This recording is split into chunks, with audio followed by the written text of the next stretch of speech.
Hello, welcome back all you Regs and all you Shinies to another Star Wars Black Series review from Wave 32.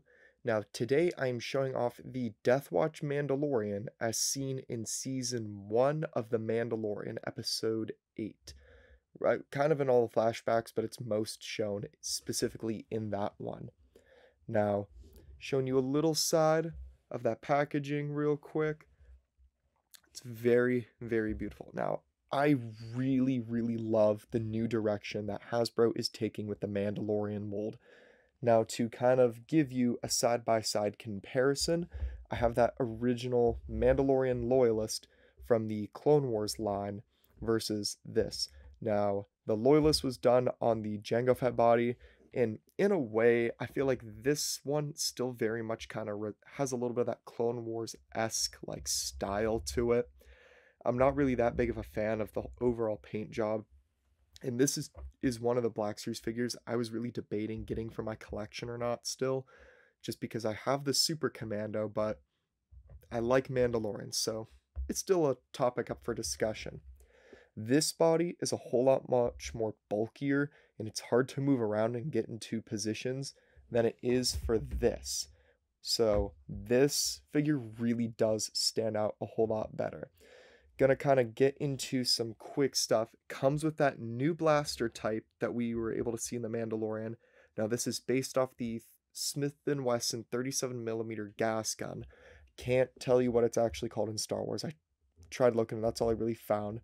Kind of a quick fact for you as well. I didn't realize that most blaster types in Star Wars are actually based off models for weapons just in general.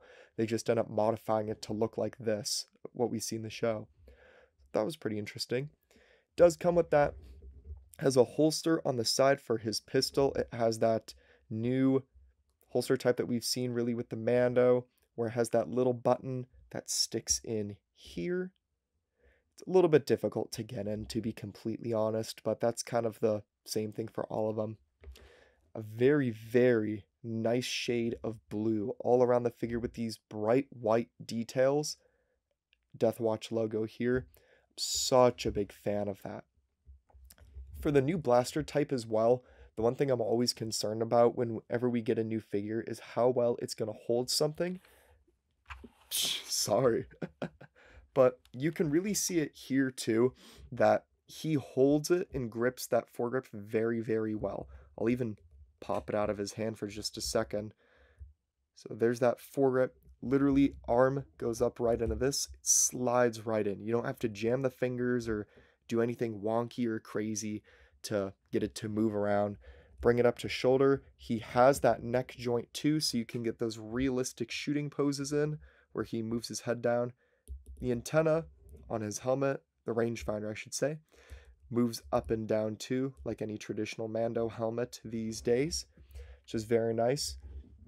Jetpack on the back is the new design I guess they're doing with these jetpacks, which I'm not that big of a fan of, and you'll see it in a later review that I do of Boba Fett, because I don't really know when this one's coming up compared to the others, but look, slips right off.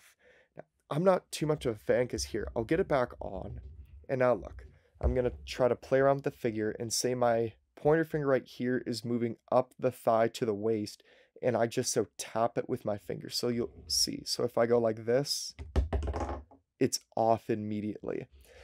Boba Fett does the same exact thing. I don't know why the jetpack isn't fitting so snug. Like it literally pops on and off. But this is really only going to be an issue if you're playing around with the figure and doing a bunch of stuff. If you have it at a static pose, it's gonna be fine. It's not gonna fall off the body unless you put it on extremely loose to begin with, then that's kind of on you. But it's not a make or break for the figure as well. It's just a minor critique and a notice that I saw them doing.